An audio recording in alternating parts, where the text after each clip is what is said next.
Welcome to this latest webinar in this series that's organized by the Fetisov Journalism Awards.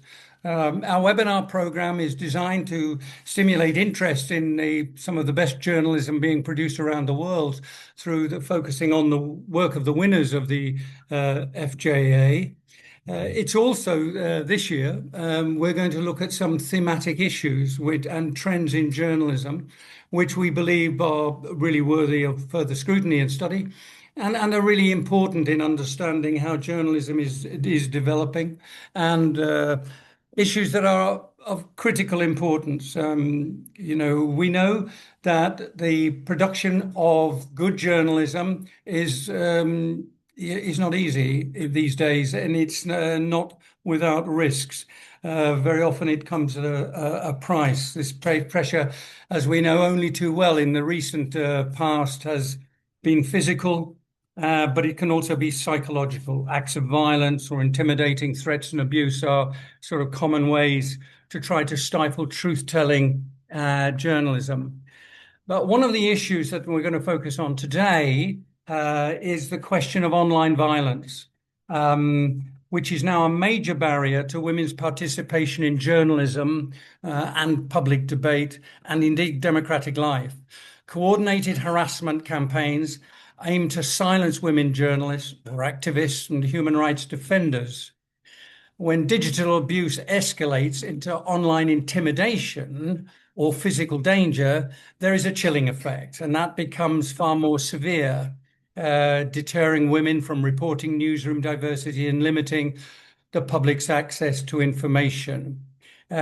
Studies have shown how online vitriol directed at women themselves, and not just their journalism, although that may be the trigger, has become a global phenomenon, putting women journalists at risk right around the world. So this FJA webinar examines the roots of the crisis and points towards possible solutions. We've got a panel today of leading journalists and experts. Julie Posetti, a leading journalist, researcher, and academic. Shada Islam, one of the most important and distinguished journalists operating within the European Union and based in Brussels. Maja, Sever, the president of the European Federation of Journalists. Glad to see you all with us so far. And also, Mimma Caligaris is a leading Italian journalist and campaigner on these issues, will be joining us as well. And I'm really pleased that my good colleague and friend Nadia Azhgikhina will be winding up our discussion. She is distinguished herself in her work in Russia as a press freedom campaigner and a feminist, and is a leading advisor with the Fetisov Journalism Awards. And I'm really pleased to say hello and welcome to Mimma Caligaris, who's also joining us, the Italian campaigner, activist, and someone who has rich experience of these issues. Now, this debate illustrates why forging a viable future for journalism requires that there is an environment in which women can work safely. That's self-evident, in which gender rights are respected, and in which there is zero tolerance of online abuse. This discussion will help us to understand what is being done and what more needs to be done. During the discussion, I hope that we're going to be able to talk a little bit also about practical work that we can take forward. And one of the issues we've been thinking about is how could the Fetisov Journalism Awards, perhaps working with one of its major partners, the Ethical Journalism Network, how we could work together to develop a project, a practical project, which will provide women journalists, media organizations, and those interested in creating a safe environment online. We'll provide them with practical support and options for improving the situation. So we want to really look at that. But what we are also looking for is we want to know how can we work with newsrooms locally and worldwide to strengthen gender safety protocols. How do we work with governments and local actors to reinforce national safety mechanisms? And how do we help users to identify biases, stereotypes, and risks? All in all, what we're trying to do here is to develop stronger national and international measures to safeguard women in the media. So let's get started with this. I'm really delighted to welcome the panel and welcome people who've joined us. And I'm happy now to really introduce Julie Posetti. Julie is a remarkable researcher, academic journalist. She's published by leading media around the world. She's done extraordinary amount of good work working with the international community to raise awareness on this issue. And at the moment, she's director of the Information Integrity Initiative, which is a project of the Nerve. This digital forensic lab was established by Nobel Peace Prize winning journalist Maria Ressa, whose reputation is known to everyone. Julie, you've got a remarkable CV in terms of what you've been able to achieve. A few years ago, you were very much the lead person in putting together reports which highlighted and drew attention of the international community to the seriousness of this question. I mean, I'd like you to sort of tell us, where are we now? Where are we going? And what can we do to alleviate the crisis as it exists? Julie, over to you. Sure. Thanks for that very kind and flattering introduction, Aidan. I really appreciate it. I'm going to share my screen because I think it's helpful to show you some of the data to visualize is useful. And it's also kind of shocking when you stack it up. And I'm going to do this in somewhat of a chronological way to show you how this issue has evolved. Let me share my screen with you momentarily. Here we are. Can you just confirm you can see that, everyone? It looks great. Okay, super.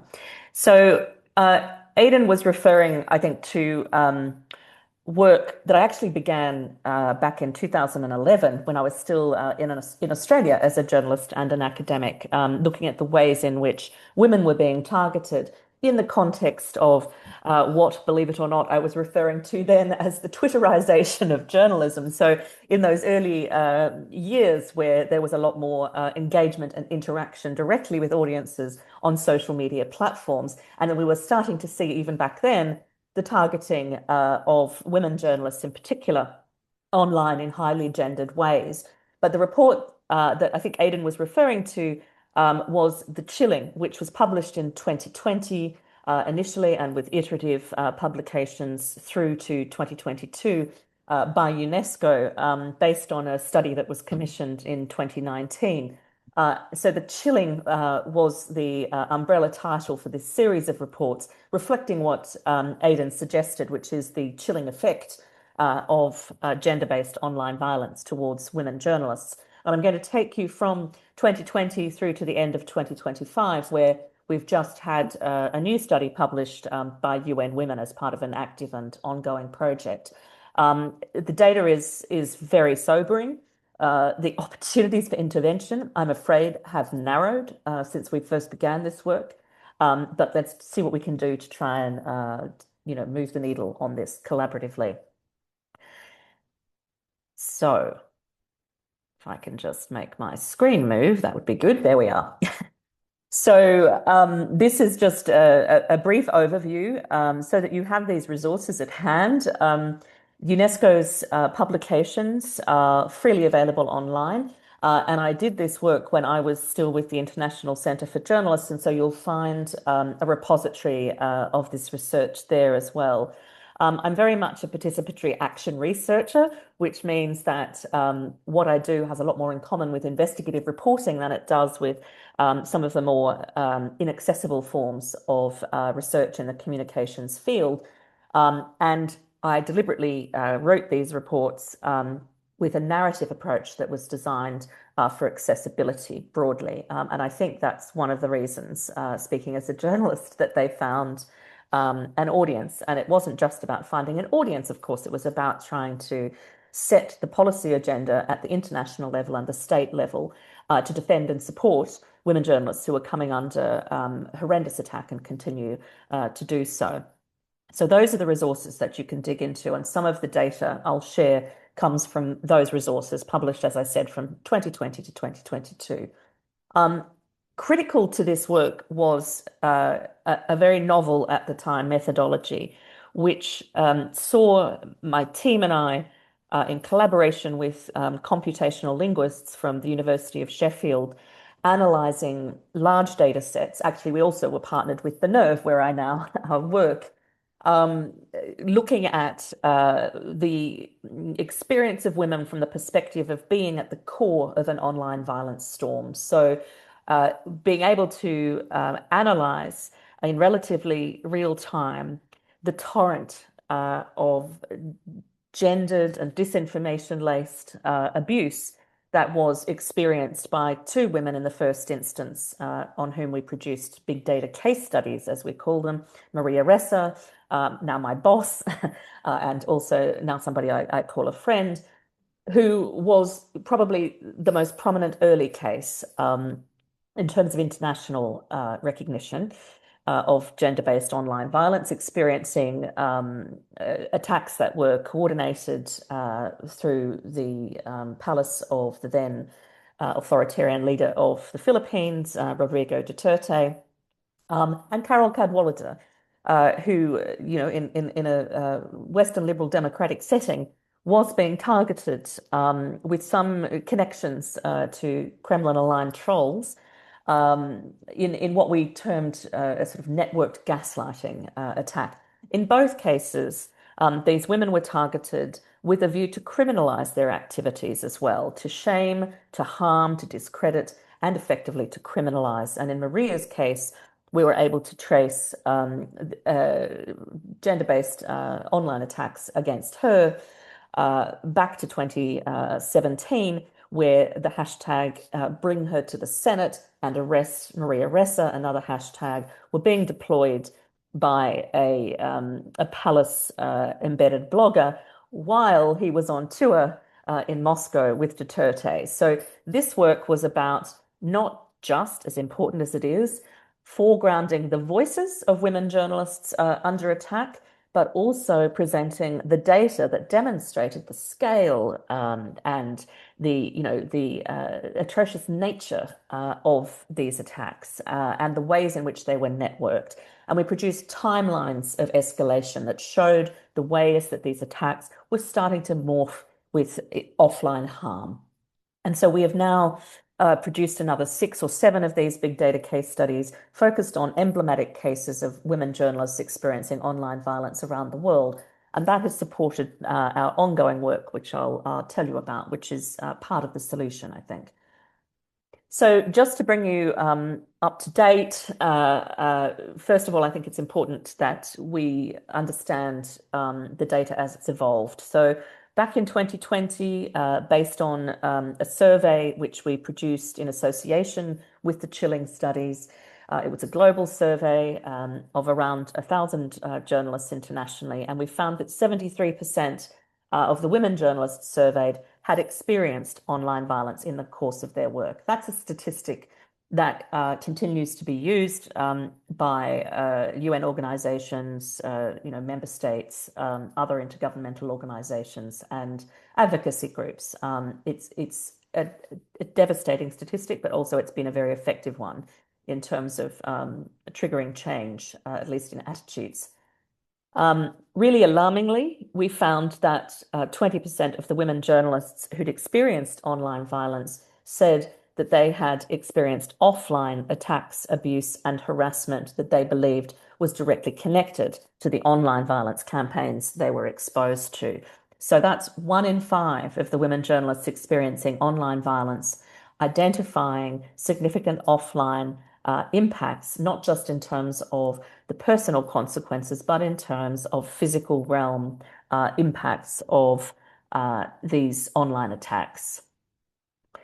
Important also to understand the function of political actors, which we continue to see around the world, from Trump in the US to Duterte, who I already mentioned, and Bolsonaro in Brazil. We have seen the ways in which the most senior political leaders have weaponized gender-based online violence, and the ways in which they have actually looped these narratives through, physical realm addresses to the press, triggering additional pylons, if you like, in an online context. And so we found that 37% of the women journalists who'd experienced online violence said that political actors were the top perpetrators. Part of our work, informed by this early research, has involved developing online violence monitoring guidelines, and monitoring is an essential and often missing element of dealing with the crisis of online violence and its chilling effects. And we found that one of the significant indicators for online violence escalation to offline harm is this point of, empowered, powerful perpetrators, if you like. The other really important point to understand is that gendered disinformation is a significant feature of online violence. So 41% of the women journalists we surveyed said that they had experienced online violence in the context of disinformation campaigns, often coordinated campaigns that were specifically designed to discredit them, either as individual women within their societies where there are particular cultural sensitivities, or specifically to discredit their work. I mean, in Maria Ressa's case, it's classic. She was frequently portrayed as a liar, the queen of fake news, and so on. So it's the upside down, as she would say, using disinformation as a tactic, as part of gender-based online violence, and also seeing gendered disinformation campaigns targeting women who cover disinformation. So you are more likely to be exposed to online violence if you are reporting on disinformation. So there's a nexus there. And again, this is one of the indicators for online violence escalation that we have produced. And very importantly, we need to understand that while gender, misogyny, and sexism are the primary features of gender-based online violence, the exposure and the impacts are worse at the intersection of other forms of discrimination. So in that original survey, we found, as you can see, that Black, Indigenous, Latino, and Jewish respondents were more likely to experience online violence than their white journalist colleagues. We also found, alarmingly, a much higher rate of exposure to the trajectory from online violence to offline harm among the Arab-speaking women, for example. So this is an intersectional lens required. Right, bringing us up to the end of 2025, in December, we published on the Commission of UN Women a new study called The Tipping Point, the Chilling Escalation of Online Violence Against Women in the Public Sphere. Now, we've expanded the work to focus not just on women journalists, but on women in other roles that are around advocacy, activism, and human rights defense, because we see the same kinds of patterns impacting women in those fields. I will focus explicitly on the data connected to the women journalist respondents, but I want to point out that women journalists really are the proxies for targeted attacks on women in public life more broadly. There are distinctions in the ways that these groups are targeted, but many of the patterns are the same, and so are the exposure levels and the challenges around addressing these issues. So we did this survey in Arabic, English, French, Portuguese, and Spanish, covering 119 countries. And we found that there had been a slight increase to 75% when it comes to the women journalists who reported experiencing online violence in 2025 compared to 2020. And it's important to note that we conducted this survey with the same partners and during the same time frame as the survey was conducted in 2020. So 5 years on, and we can see, although we can't say that these are necessarily directly comparable because there's a different cohort of respondents, it's very indicative of a situation which shows how stubborn that statistic is and how it is, it has increased since then very slightly.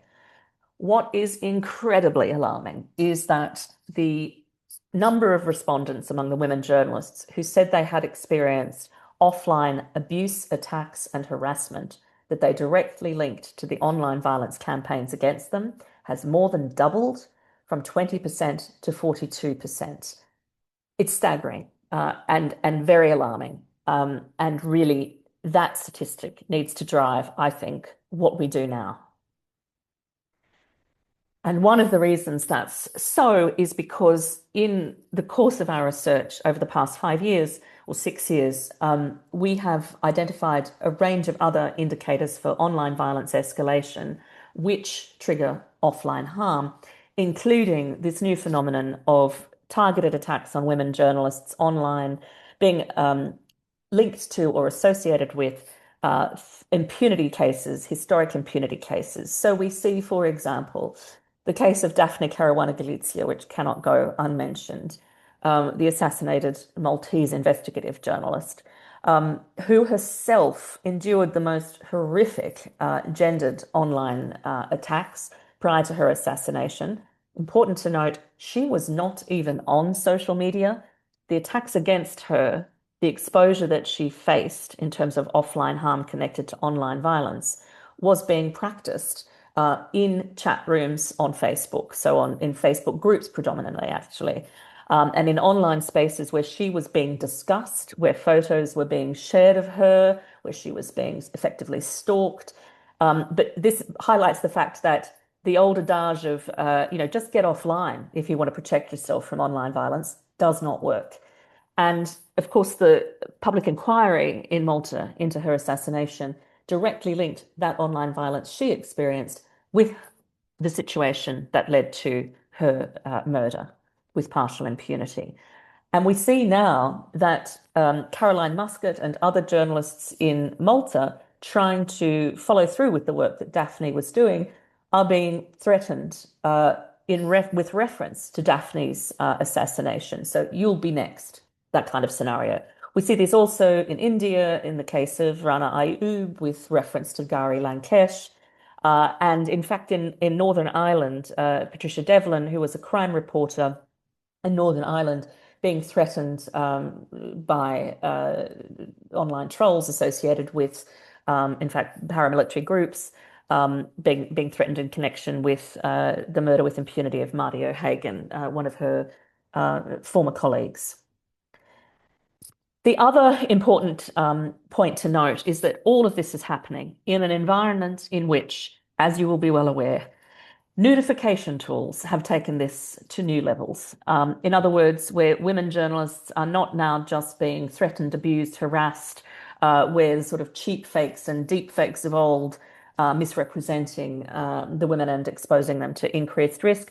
We now have the sort of instantaneous ability to strip them bare, to humiliate and to excoriate these women in ways that are incredibly venal. And one of our findings from this last report was that over 19% of the women journalists who had experienced online violence at the end of 2025 said, so nearly 1 in 5 said that they had experienced AI-assisted abuse. Now, this is a statistic that if we were to do this survey now, even just 4 or 5 months later, we would probably find was significantly worse because of the grok effect, the ways in which the tools have morphed, at such speed and with such devastating impacts. So we are in a much more challenging environment, both at the intersection of increasing authoritarianism and the AI-fueled abuse environment, which sees abusive materials and disinformational content linked to them, being able to be produced much more quickly, much more cheaply, much more easy to distribute content as well in this context, and much more easily produced. I think that points to these two recommendations for actions with regard to AI-assisted abuse. We need to develop better tools that identify, monitor, report, and repel AI-assisted violence. That's easier said than done, of course, but it's essential that we at least clock that that's necessary. And it's vital that in parallel, we develop legal and regulatory mechanisms designed to require big tech companies to prevent their technologies at the design stage being deployable against women in the public sphere. And I have been banging this drum on big tech accountability for a decade or more. It is really devastating to see the ways in the past 12 months since Donald Trump came to power again in the US, the ways in which the capitulation of big tech and the profiteering orientation of these companies has resulted not in an improvement in their approach, which had started to occur, but rather a rolling back of all of the work that they had previously done on trust and safety in response to this work and many others important work in this space. And to pick up on Aidan's point, and then I'll conclude, Aidan's point about what we do here, I think we can possibly take cues from Mark Carney at Davos, the Canadian head of state, who talked about the fact that, we need to find more robust responses to the realpolitik, to the new world order that we've been delivered, where the international standards and norms on which we relied for defense in cases like this at the UN level, for example. And one of the things that I think is absolutely imperative is that we apply pressure to individual states and to intergovernmental groups to be more determined, more robust, to stand up against what we refer to as the broligarchy, which is this nexus of power and power abuse coming out of the US, where you see, big tech actors, all men, some of whom have, in the case of Elon Musk, directly attacked women journalists in gendered ways themselves, a number of whom have expressed the most heinous sexist, misogynistic perspectives, and who have incredible power to influence not just the future of our democracies, but the status of women in society and the ability of journalists to do their jobs freely and safely. So we need to be bolder and louder, more direct. Much less evidence of capitulation would comfort me. And I'll leave it there.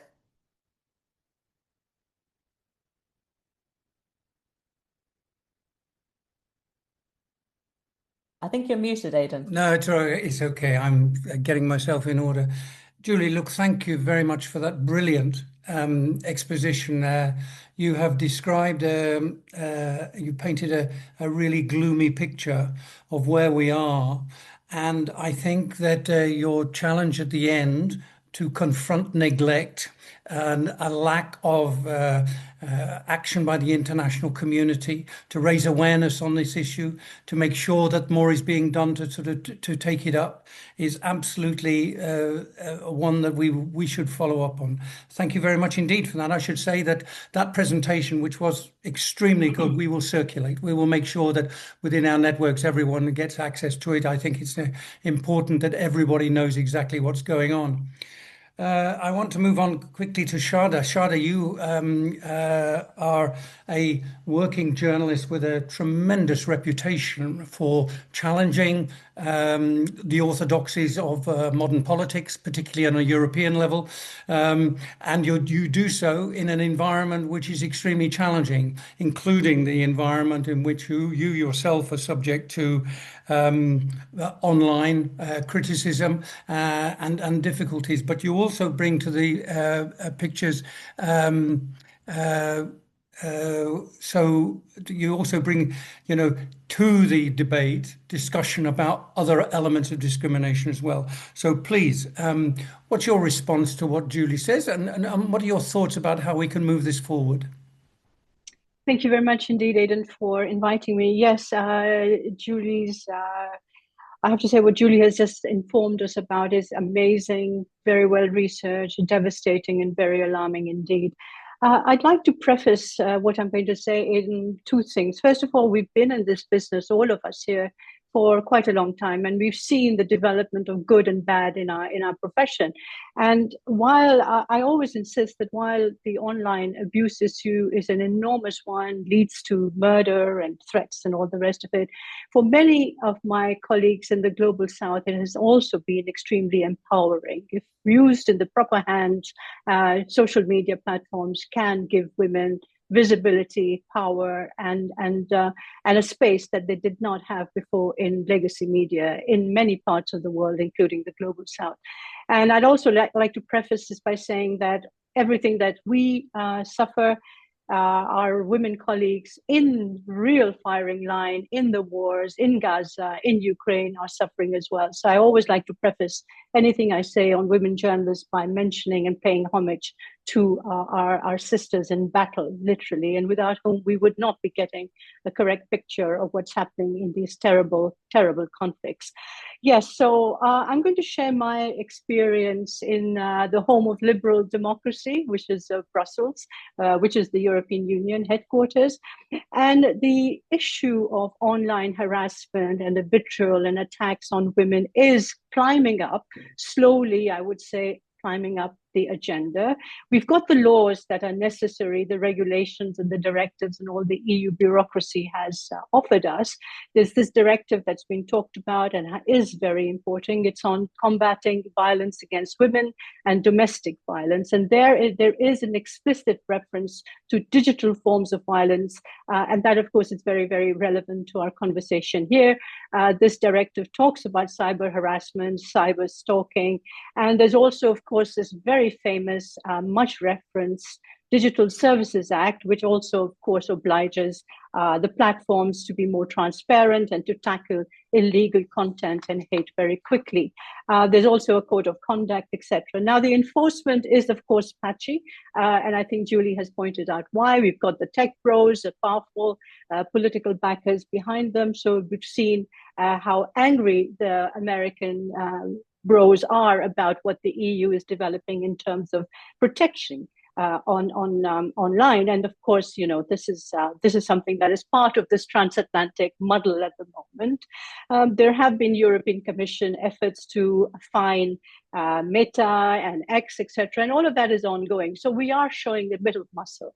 But I think there are three uncomfortable realities that we need to face about what the EU is today in terms of its ability to protect gender-based online violence.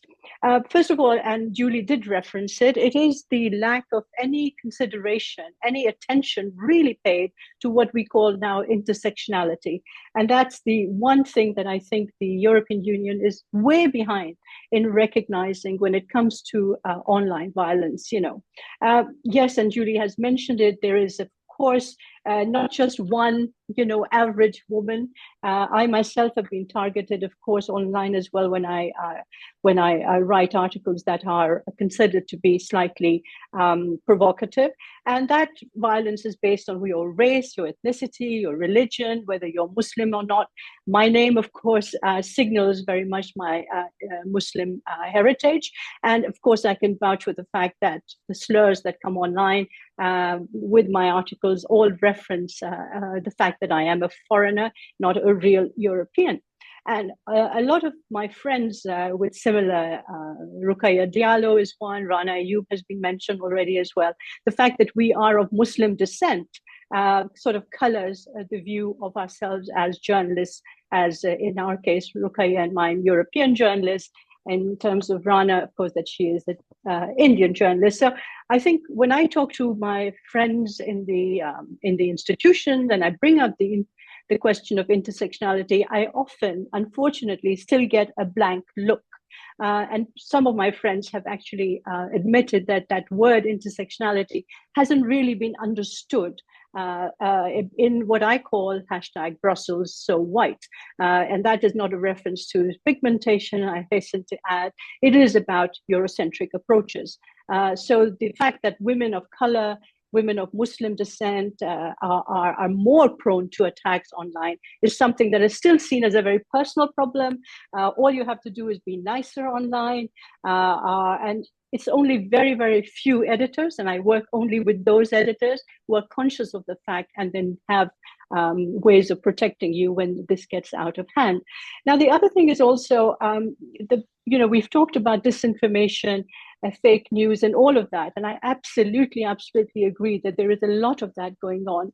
But the lines between constructive criticism of the EU by journalists like myself and others is being blurred with fake news and disinformation. So we're living in a Europe that is gradually moving to the far right. I think we all agree with that. We've seen how the creeping sort of rhetoric of the far right has now become part of the mainstream conversation in many parts of the EU. We're not just talking about Hungary and Poland, where the media freedom is openly being undermined, but I would argue that in many parts of liberal Western Europe, dissenting voices that criticize government policy, or in my case, EU policy, that talk about the genocide in Gaza, to give you an example, are often labeled as fake news, disinformation, misinformation, and of course always being called anti-Semitic. So those are the dangers that I think our European colleagues who are in the business of protecting their citizens, are really not very much aware of.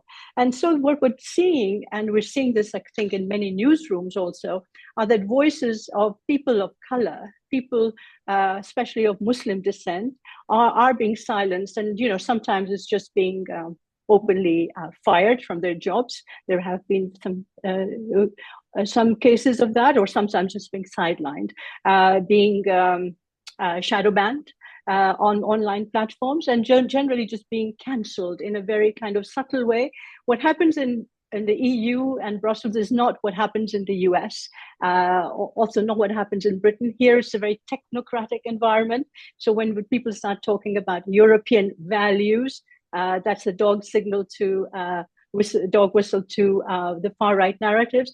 That's the kind of argument that is used. You are not reporting in conformity with European values. So I think there is a real danger that this technocratic sort of definition of acceptable speech and this value-based language makes the situation for people who dissent and who argue in favor of different goals and ambitions for the European Union, for a different kind of European Union, which is really about its values, makes it very difficult.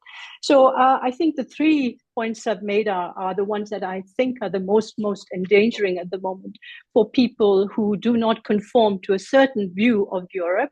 And intersectionality for me is one of the most important points that has to be brought forward when we talk about online violence, and which is generally, unfortunately, still ignored in the European context. Thanks. Nada, thank you very much indeed. I mean, I think there's a real challenge for us to, if we're going to sort of take forward this discussion, we have to know what we're talking about, but also we have to make sure that the people we're talking to or talking with also understand the terms that we use. The language that we use has to be a language which is well understood, and I think that's really important. Thank you very much indeed. I think you've put into the mix some really important issues which we'll pick up later on in the discussion. I think it'd be very helpful. Thanks for that. I want now, if I can, to move to Mimma Caligaris from Italy. I know, Mimma, thank you very much indeed for being with us, and I know that you're very pressed. You have some urgent business which you have to get on with, so I'm slightly altering the agenda, but thank you very much indeed. Mimma, you say, for those who don't know, is really well-known journalist in Italy, is a campaigning activist with the Italian Journalists Union, has worked with the International Federation of Journalists and the European Federation of Journalists as an activist on many of these issues and so on. And I think is really well placed to talk not just about the European and the international situation, but perhaps to give us some experience of how it is in Italy. I mean, a mainstream major European country where is this issue being talked about? Is this issue being dealt with? Mimma, over to you. Yes, thank you. I hope you hear me. Yes. Okay.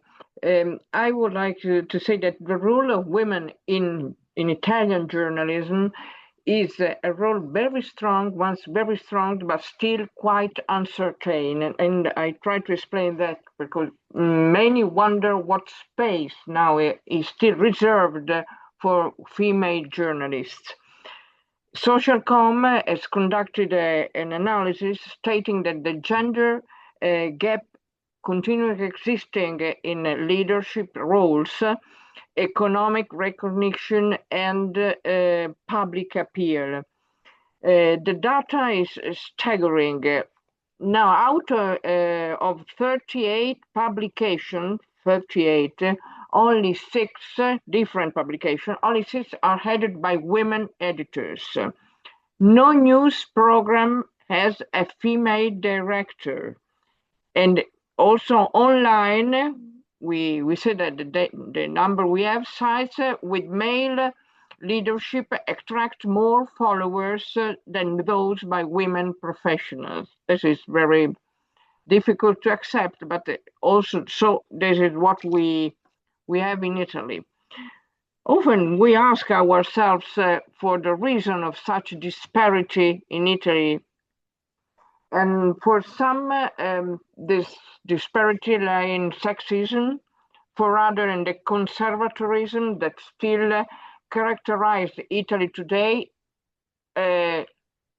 today more than before, I can say. And Flavia Perina, I think you will know, she was a newspaper editor, one of the director of newspaper, and now is a well-known columnist for important newspaper in Italy, points out that in Italy there are a tendency never to deviate from an established pattern that place men in power and women not in power. Why? One stays within that algorithm without exploring different possibilities. I mean, this is the algorithm says so, so we go on in this way. It's a matter, Flavia said, and I think I agree with Flavia, it's a matter of limited imagination and consideration and the added value of the different perspective could bring. I mean, what is not represented sometimes is out of our imagination, out of our discussion. The number that we also, with as National Federation of the Italian Press, tell us that in Italy there is a substantial equality at the beginning of the career within newsroom. I mean, 50 and 50 or 48, 52. But as one moves up, career progression mostly involved male colleagues. And the top of this hierarchy is almost exclusively reserved for men. In Italy, I mean, there is only one woman, that is Agnese Pini, directing a national newspaper. I mean, it's not a national newspaper, there are 3, but are on one national newspaper, 3 national newspapers. And among local newspapers, Il Giornale di Brescia stand out, led from 11 years by Nunzia Vallini. These are 2 cases, not really a lot. There are no women leading now television news program, no women. Either in RAI or in the major private groups. This is really a worse situation. A few months ago, I think it was November, in Italy, the first deputy directorship given to a woman, Arianna Ravelli, at the main sports newspaper. I mean, this is the second newspaper in Italy. This newspaper was founded 130 years ago, and she's the first vice director. So that I think we commented this news as wonderful news. I think it will be the true equality will be achieved when there is no longer news. This will be no longer news, but the normality. This missed or in a case showed progression generate a constant gender gap.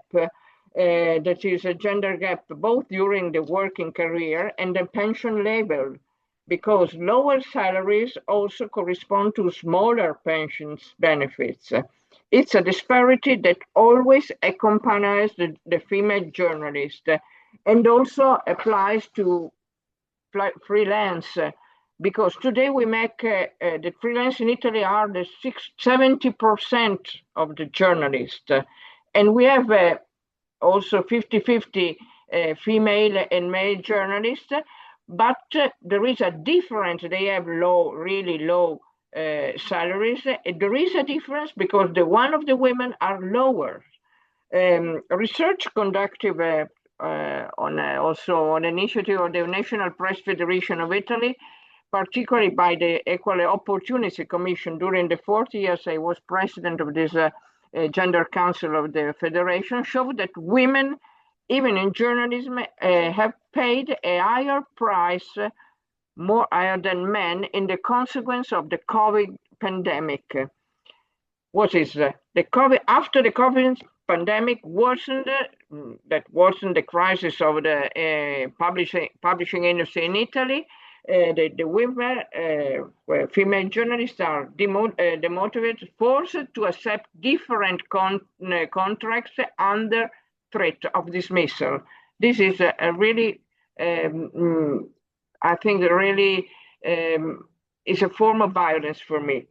During the research, I asked a year before the issue of harassment. A survey made by the Equal Opportunities Commission of the National Federation, Italian Nation Federation, together with Giulia Journalista, and we explain which is Giulia Journalista and the Order of Journalists, in 2018-2019, emerged that 83% of female journalists working in newsroom have experienced during their working life physical, psychological, economical, and verbal harassment. In 2025, the Equal Opportunity Commission developed a handbook, a vademecum, we want to recognize and defend against harassment, with contribution of forensic criminologists, lawyers, as well as with the data of the survey made by the GenDeco, the European Federation.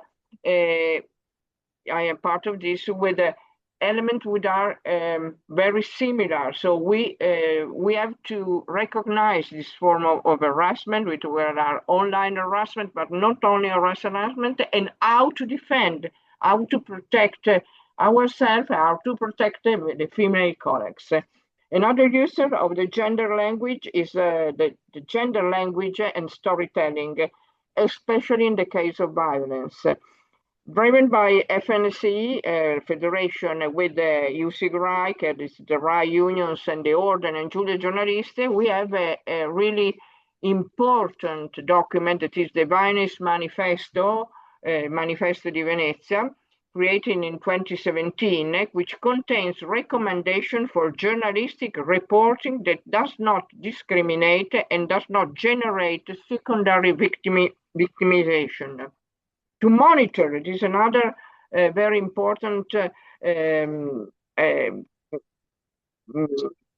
issue of this our work, to monitor the correct application of this recommendation, thanks to La Sapienza University of Rome, in particular Professor Flaminia Sacca, together with all the Equal Opportunities Committee of the journalism in Italy. Was founded the STEP Observatory STEP, research and information on the media coverage of gender-based violence, which reports every 6 months in the working team, together with the academic world, there is a representation of journalism for a comparative analysis aimed to becoming a useful tool for all journalists to promote respect for women, their dignity, and their freedom. Women in Italy, according to results of the last Global Media Monitoring Project, make up only 25% of the main subject of news stories. And in the newspaper, the 5 pages on the newspaper have really few female journalists.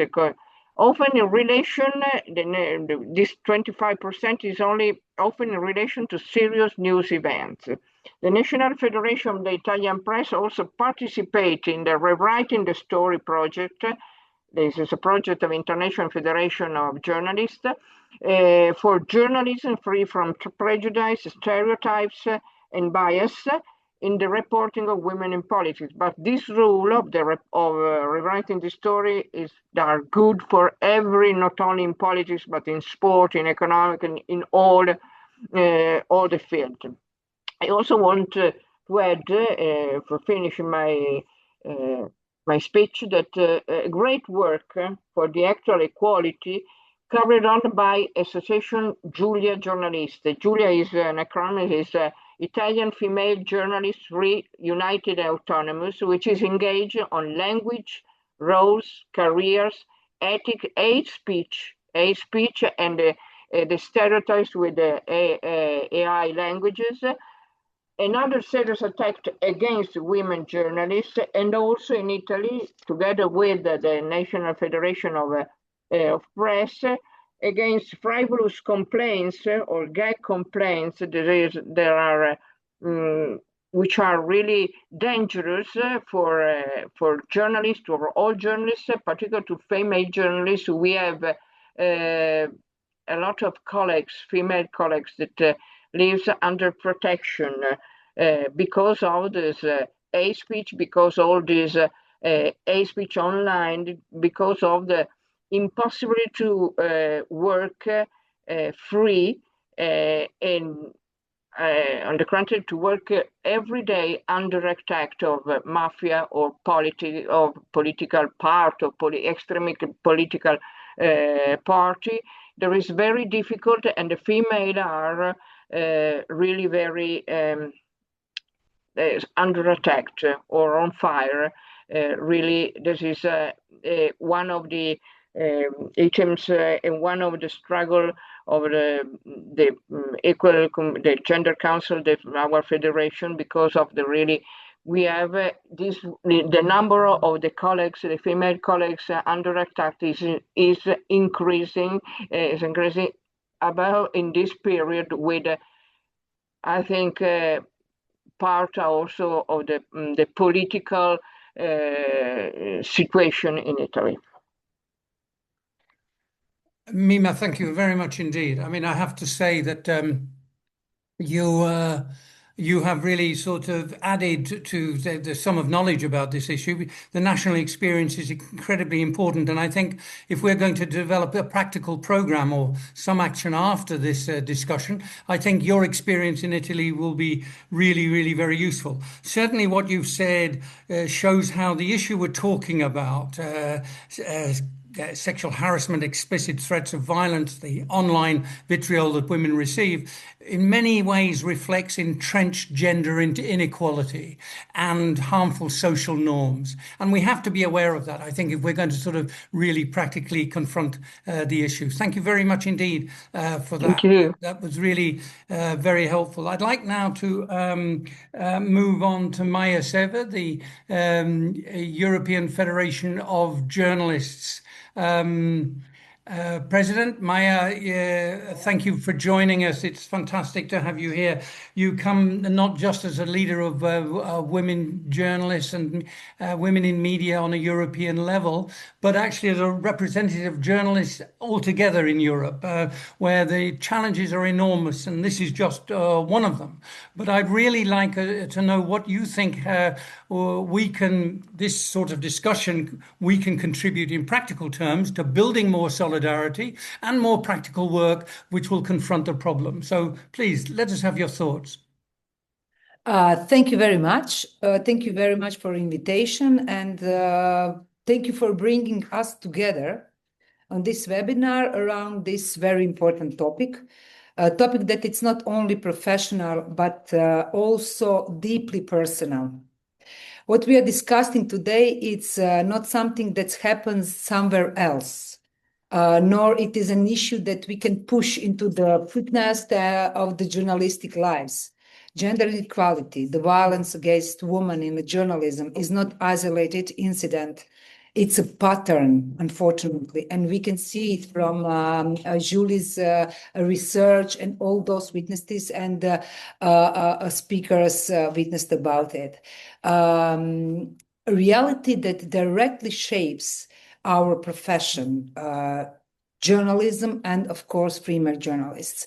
If we want to speak seriously about the future of journalism, then we must acknowledge something we too often avoid to saying out loud. We cannot build free media if part of our profession works under fear, pressure, and under constant threat. We cannot defend freedom of expression and journalism while women journalists are punished simply for being present, for speaking up, or for being visible. And we cannot claim to protect democracy while we normalize violence as a part of the job. European Federation of Journalists has recognized this as one of the key challenges facing our profession today. And we try to not stop at the words. And that's why in European EFJ acknowledged that problem and created a dedicated structure to address it. We formed the expert group for gender equality and diversity, GENDEC, because we don't want to deny that what we are dealing with is not a series of individual cases, but a structural problem that requires structural solutions.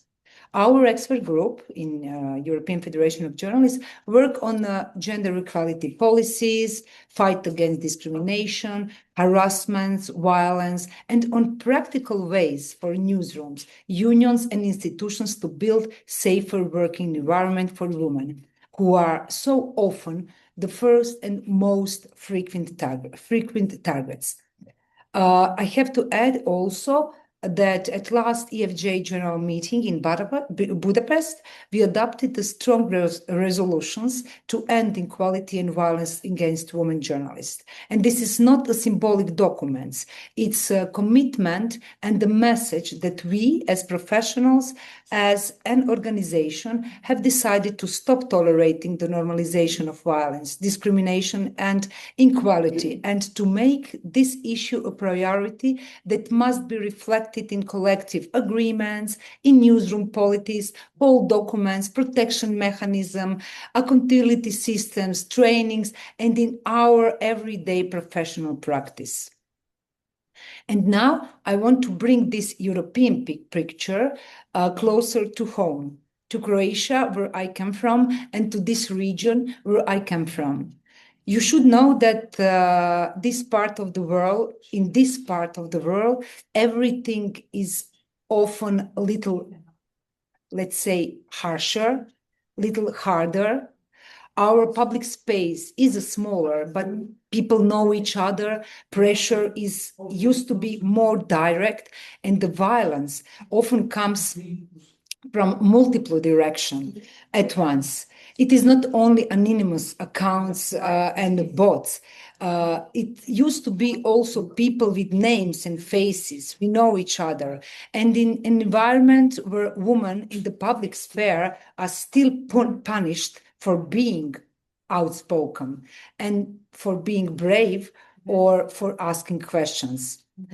And that's why our union and in Croatia and other countries achieve, and now we are in a very huge project, Women in the Media, and we try to bring together female journalists from Croatia and the region, and association and unions from region, from Serbia, Slovenia, Bosnia and Herzegovina, because like we know that we are facing in the same patterns, with similar pressures and often the same silence around these attacks and pressures.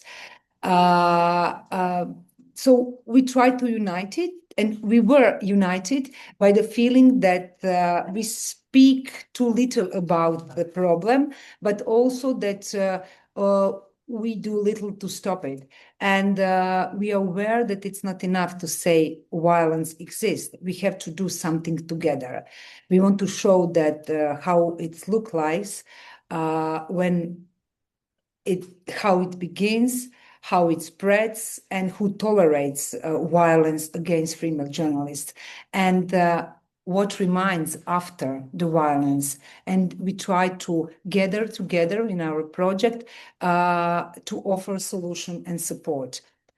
So we had some, like say, Balkan region research, and the findings from our joint research were really alarming. We find out that every second woman journalist in our country reported experience violence inside the newsroom. I'm not talking now just about online abusers, but violence inside the newsroom, within the workplace. Just give me 2 minutes, and then I will move. Okay, sorry, I'm in an office, and sorry. So I want to say that in our research, every second journalist experienced violence in a newsroom, from colleagues or from editor-chief or somewhere in a workspace, in every environment that should be professional, safe, and supportive. So can you imagine how is it online, under anonymous abusers and in online space? Our colleagues, female journalists, described harassment that begins as a joke, as a comment about appearance and sexualizations, as humanization, and then escalate into direct threats, organized attacks, and attempts to silence them. And what is especially painful is that many women never report it, because it's not serious, but because they know what often happens after reporting. They became even more isolated. Someone mentioned this victimization and the second line of victimization. Most of women are facing it. They are asked if they are serious, and they are told to ignore it, to become quieter, less visible, less present, as if the solution is for women to disappear from public life, not to try to punish abusers. And then we wonder, and like it's not like we understand why women leave the profession. They leave because they do not want to pay price, that it's not part of the job, but part of the violence. Now, I will just say a few words, and I will speak personally, because I believe that it's important to say what is often left unsaid. Like very often, even these days, my friends call me or message me to ask, like, how do you endure it all? How do you survive? Because they read on social media so many comments, attacks, abusers, comment mostly everything I published. And they ask me, they try to give me some kinds of support. They ask me, how do I survive those comments and attacks and messages and threats? And I have to admit you something now, that when I try to calm them down, I used to say, well, I mostly don't read these comments anymore, and I almost never open the messages request. But to be honest, I read it, and I know that I'm mentally not doing well when I catch myself reading those comments, and when I see my hands go onto screen and open one more comment, another message, and one more wave of abuse. And I have to admit that truly shocking me how many people and what people are really capable to write publicly, and who are those people around us, how dark and cruel they are, how dehumanizing. But then I find out that it's not right way to lie, neither to my friends or my family, because it's important that we have to be aware that these witch hunts do not end well. They are never just words. They are never something we have to ignore or not read, because when hate is repeated, organized, amplified, it becomes the threat, and it becomes the signal, some kind of guidelines and some kind of preparation. Unfortunately, we have our Daphne Caruana Galizia as always with us in our thoughts. The woman who before her murder was exposed to a campaign of hate speech and organized attacks. They tried to silence her first with words, and then, unfortunately, it finished with violence. And that's why we cannot accept the idea that online abuse is something we simply have to ignore and learn to live with it. It's not a test of strength. It is an attack on press freedom itself and personal attack. And that's why we must fight. And that's why we must speak. We must have this webinar. We must have this research. And we must try to find some concrete measure to support. And we also have to be honest. For an individual, it's extremely difficult to face this evil alone. It's hard to stand alone against the crowd that attacks you. It's hard to be alone when you are threatened, mocked, when you are told that it is your fault because you are a public figure, because you published some story or some text, because you are asking questions, or because you are warning or about even this specific problem. And we need, and women in media need help and support. And I hope that's why also, and I believe that's why we are here today. You, me, colleagues, representative of other organizations, and this community, we together refuse to leave women journalists alone. We must build a shield. We must build system, support mechanisms that respond quickly, clearly, and directly to the person, to show that we are here with them. A system in which a woman who is attacked that does not first wonder whether anyone will believe her, but knows exactly who to contact and what will happen next. Every newsroom have to clear zero tolerance policy for harassment, but not just that, and not just paper against violence, but they must be safe in reporting channel, clear procedure, protection against those abusers. It must never be normal that after reporting abuse, the woman became the problem. We need legal support and clear protocol for online threats, not just on in a newsroom, but also with institutions on a national level. We cannot pretend that this rape and that threat is not serious. And it's very, very important. We need psychological support. Like living in this world, in this job with constant attacks, leave consequences. It's not shameful to say that we are broken. What is shameful is the system that breaks us and then tells you it's a normal and try to solve it out. We have to find a way to support newsrooms, but also organizations as a union or some NGO protection journalists, right? To have resources to offer psychological help for female journalists. Because if we allow violence to win, that it will be no longer talking about free media. We are talking about profession where only those who can endure the worst survive.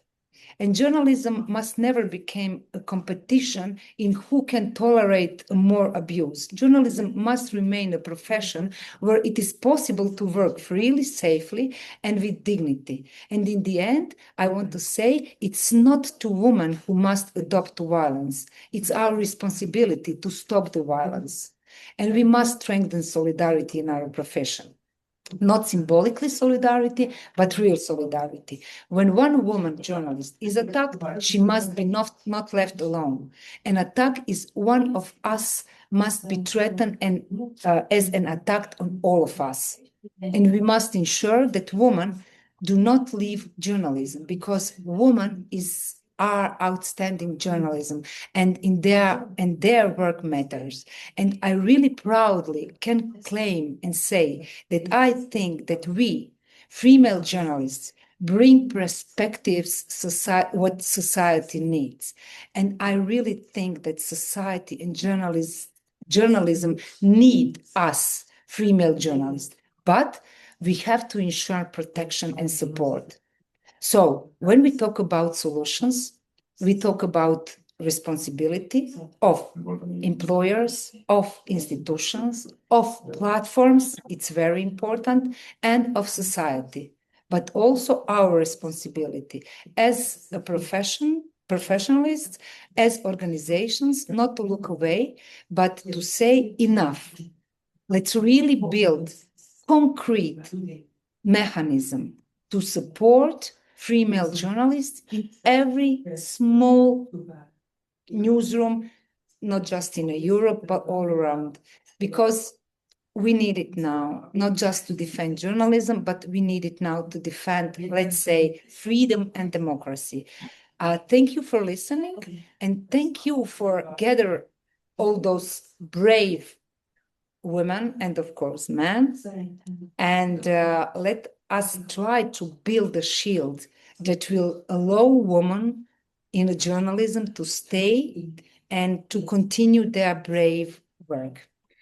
So, look, Maja, thank you very much indeed. That was such an inspiring contribution. It was a great analysis, call to arms, and very moving testimony personally as well about your own experience. I think it is just fantastic to listen to you, particularly that we must end the scourge of women suffering in silence, being told to ignore the problem, being asked to go undercover, to bury the issue. I mean, I think this is really the big challenge that we have. So thank you so much for that. Nadia, my goodness me, you've listened to some tremendous contributions in this panel about an issue which I don't think has been talked about enough, and an issue in which is getting worse and where we actually do need to be doing something to remedy the situation. Please, what are your thoughts?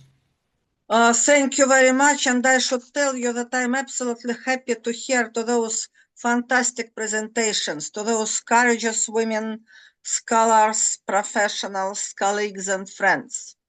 And I think we are in the starting point of very important development of not only discussion, but probably also some practical stuff in media development today.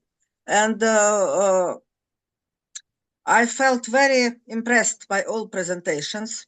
But if I could, I would like to remind you some historical points, because it's important that the awareness, raising awareness about women in the media had some history. And I do remember, fortunately, I was lucky to take part in some of them. And my personal impressions about first gathering about women and journalism in March 1995 in Toronto, arranged by UNESCO, was absolutely extraordinary, because we from Russia, we were 4 people from 100 and something more women journalists from all over the globe. But it was something unique. It was very strange. We never thought that women in our profession not only make difference but have any importance, but it was very interesting. And since that, the discussion about women in journalism started. And I do remember how enthusiastic all of our colleagues. I would like to tell you that many male professionals felt very enthusiastic about internet as a measure of democratization of information field. And many people believed, male and female, that internet development finally make available all voices to be heard. Women, minorities, everybody, so on and so forth. It was 1995. It was 31 years ago. Very soon in September 1995, Global Conference on Women conducted by UNESCO took place in Beijing. It was the biggest conference on women. 40,000 women from all over the globe gathered. And it was important that several sessions were focused on women and the media.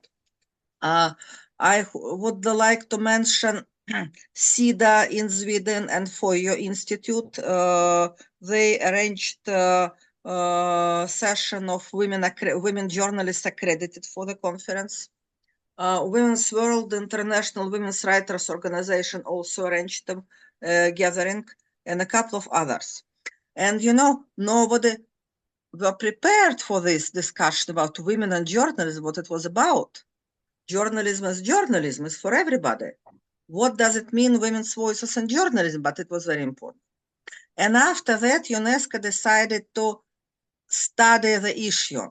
And Julia said about recent survey conducted by UNESCO, it was fantastic, but I would like to mention the first survey presented in 2001 in Seoul, in International Federation of Journalists Global Congress. Thanks to that UNESCO survey, 40% of all representatives of all delegates sponsored by UNESCO were women. And it was something very unusual. And after that, Gender Council of International Federation of Journalists, Aidan remembers it very well, was established. And this Gender Council started working on gender balance in the union building, in the union development, which was very exotic for many countries, including my country, Russia. I'm from Russia, and Russia was in the beginning of its democratization that time. We were very fast, we were very inspired, and so on. And I, together with colleagues, so we established the Association of Women Journalists, and we had lots of activities cooperating with UNESCO, other UN agencies, and so on, and surveys about women in journalism. And we understood that in former Soviet countries and in Eastern Europe as well, women consisted majority. Women were majority of media professionals, but very low paid. And of course, discrimination, which we never expected, because we grew in a society of formal gender equality and so on, discrimination began to grow. And discrimination in media field was very strong. And the first survey of UNESCO 2001, Russia and former Soviet Union didn't participate, showed that women journalists face strong discrimination. And less than 30% of women are media professionals, despite the fact that in Scandinavian countries, they were more than 40. And in some countries like Korea and Japan, not more than 2 or 3%, and not more than 20% in media management and so on. So it was very interesting. Since that, the interest of scholars were focused of media management, salaries, and interest of media organizations and professional unions were focused on wages and so on. It is interesting that in some countries like Norway, I was struck with the fact that Norwegian males in profession went to the strike demanding equal wages for women journalists. Norway is a small country. Of course, it's very strong tradition of democracy and so on. It's very wealthy country, but it was a very interesting experience. I was happy to write about it. I was writing about it. It was very inspired example for us. But very soon we faced the problem with the safety of women journalists. And Maja mentioned Gafna Kurana Galicia, which she is a symbol of female journalism dedication. But we also have a name of Anna Politkovskaya. She was not the first. We wanted, when we discussed the Impunity Day with international organizations, we suggested her assassination day of the Day of International Impunity Day, but doesn't matter. Everybody knows her name, but she was not the first. There were other women before. And safety of women journalists became an issue. And I do remember that we had a very important conference supported by UNESCO as well in 2009 in Moscow. It was an international conference, global conference on women journalists during conflicts and their impact and their contribution to peace communication as an issue, because peace communication was articulated as an issue since that. It was very important. Unfortunately, after that, the United States stopped sponsorship of the UNESCO, and this project, very successful, was frozen. And what about digital safety? Digital safety is a special issue. And I do remember that in 2013, OSCE arranged a conference devoted to women in digital world. And for the first time, it was discussion, and it was a stroke for everybody, that women, not only in developing country or in East European country, but globally, women face digital harassment, intimidation, and threats. And for the first time, I do remember it very well, women, very well-known hosts from Swedish TV, they arranged something like coming out, and they confessed that they faced those intimidations.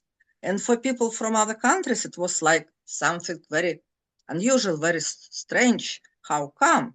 It's all democracy, but it happened. And since that, discussion about digital safety of women became an issue in OSCE.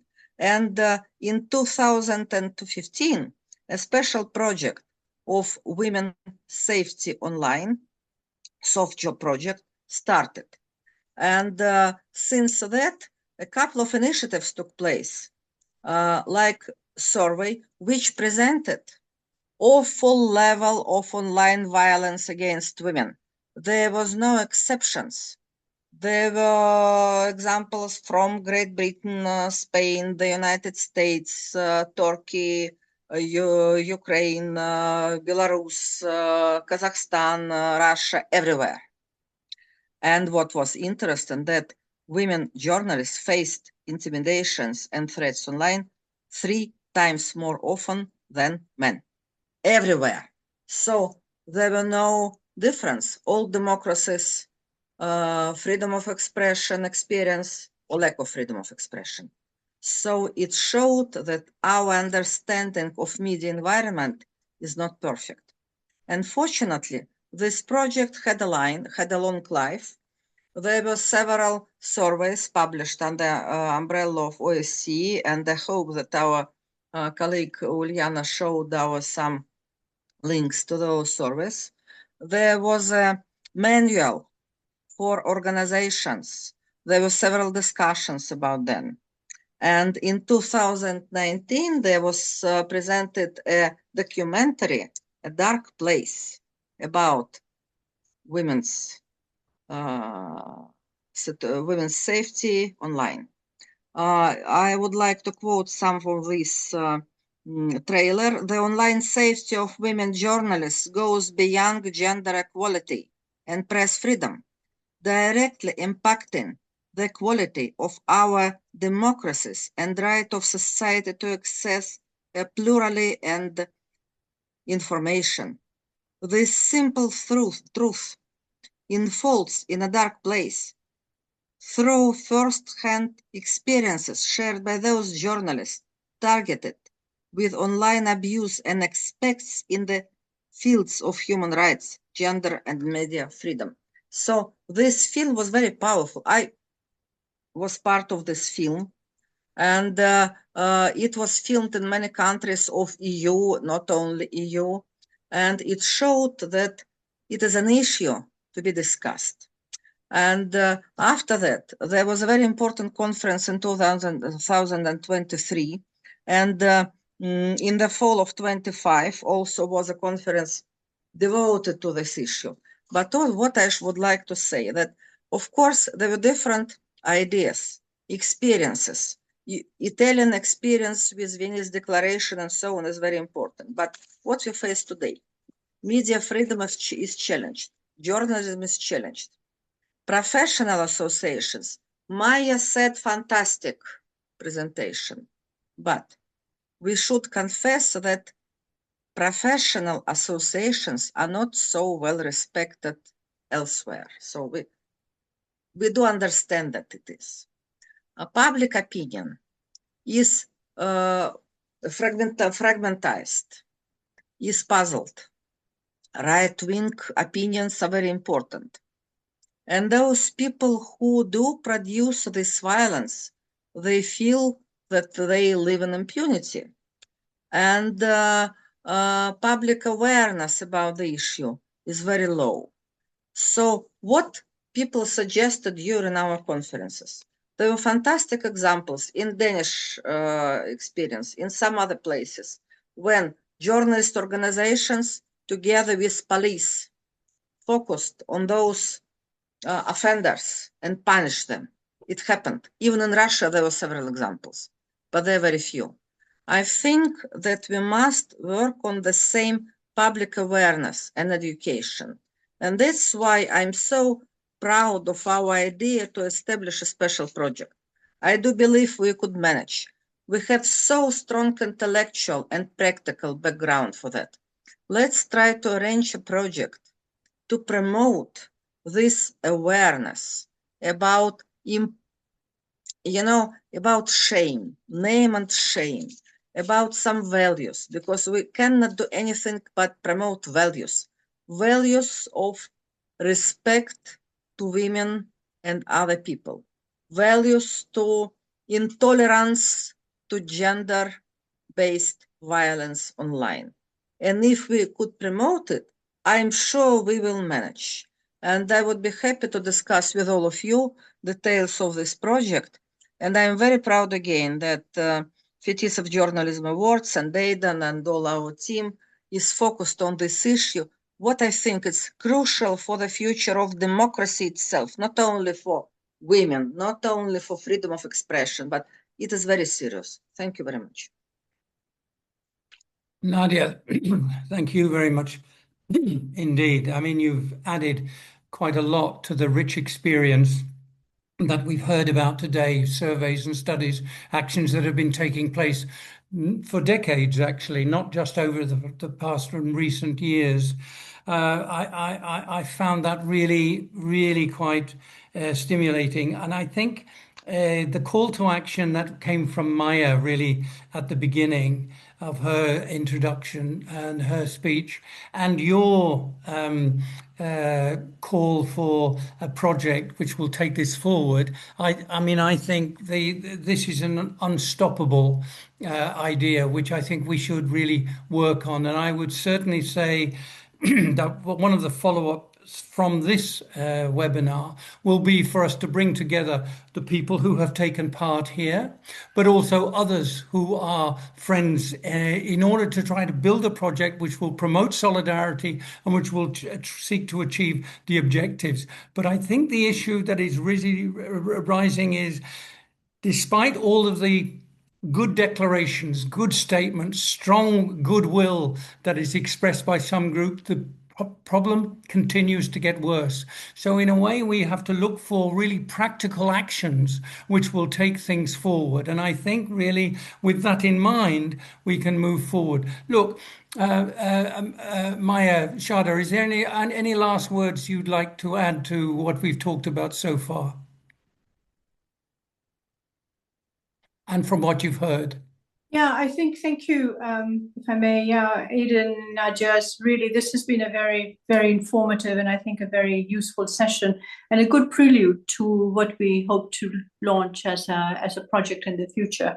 There are a couple of things that I think we perhaps need to be aware of. I think it needs to bring in younger journalists as well. All of us around the table are experienced. Of a certain age.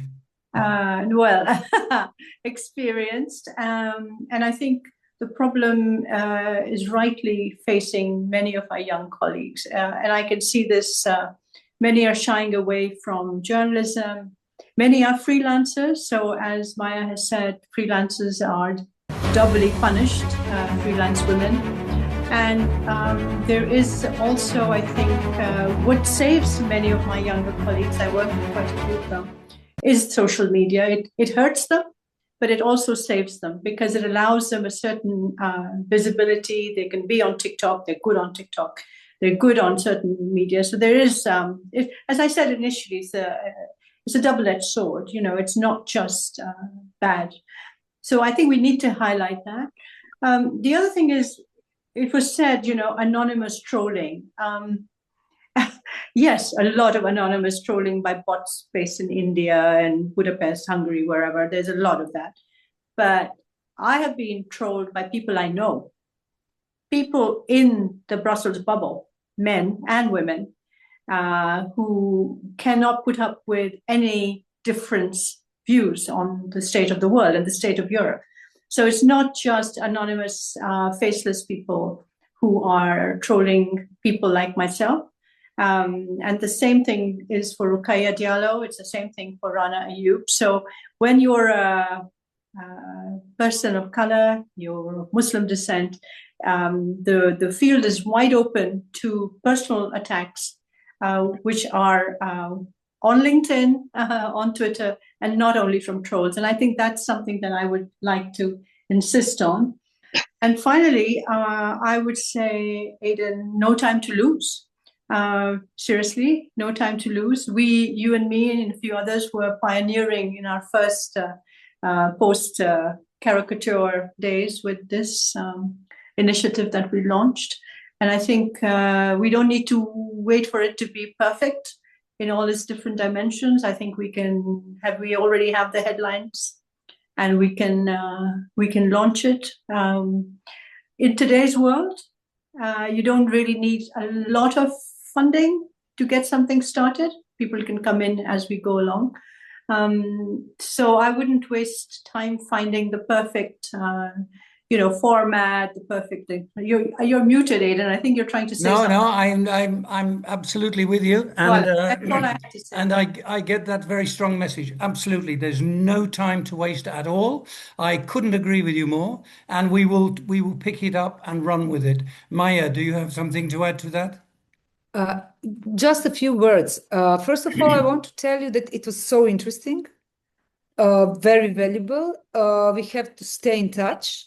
agree, of course, with the colleagues, Nadezhda, and of course agree with you also about your words about association, unions, organization. You know that we also in this part of the Europe face with the criticism, and I think it's all around. But one thing what I want to say, I'll also agree with Shada that this is also point where our organization can build up, let's say, cooperation and strengths with their members and other colleagues, and mostly younger. I will give you just one short example from my small union from Croatia. We started one small project. The name is Zagorke. That's the name of the first female journalist, very known here. She was like 100 years ago journalist, female.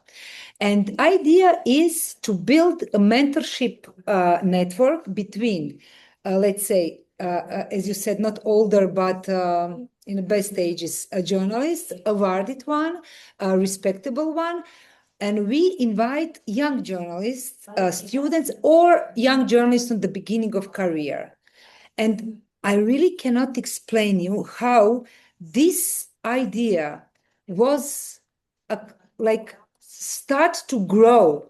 And because of harassment and because of a situation of young journalists who really opened my eyes, because if I tell you that everything I face with, it's less than what they faced with in a newsroom, on the field, because they are unknown, they are young, we call them like minors. They work as minors whole day under computer. They have to just start, and it's like wow for me. And we try in this, let's say, soft project, but communication, work together.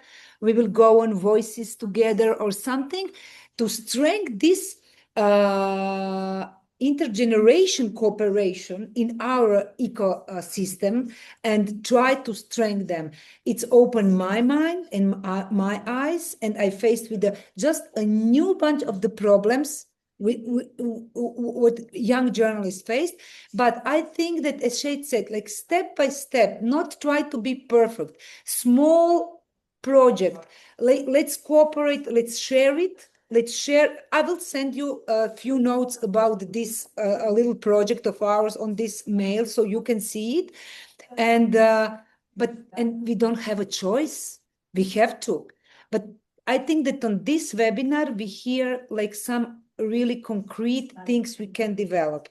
Like from my angle, I will just again in conclusions emphasize that I really think that I think that we all who gathered on this webinar, but also we all in this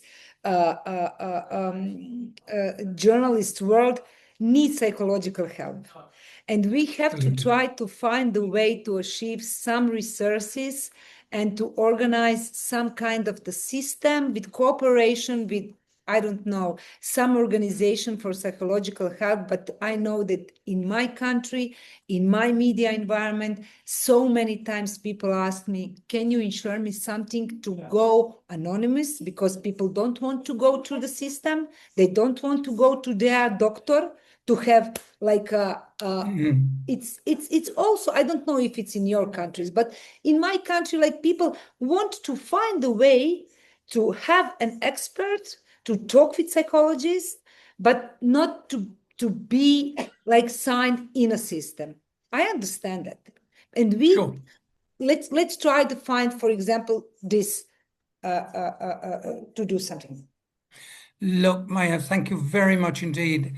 Shada, thank you very much. And Nadia, as usual, just absolutely fantastic. I'm very, very pleased that we have been able to have this session. We have done fantastic work here, and I think that at the end of it, we come up with some real practical ideas. And I think we now have a responsibility to carry on and make something happen. And Shada, you're absolutely right. We have no time to waste, and we shouldn't be too massively sort of the view that we have to put a great project together. I think step by step, as you've suggested, Maja, is absolutely the right sort of approach. We are small, we are modest, but actually we have got an issue which really does need to be dealt with. And Maja, in your introduction, you said, very, very clearly, you can't have press freedom. You can't have decency in journalism. You can't have independent news media. You can't have an information democracy that truly functions unless women are respected as part of that process. And that means we really have to get off our hind legs and really do something about it. Thank you all really very much indeed. Thanks for taking the time. It's been one of the most useful periods that, I've been doing this, as you know, far too long, but this has been a really tremendously inspiring session. Thank you all very much indeed. Take care and see you soon.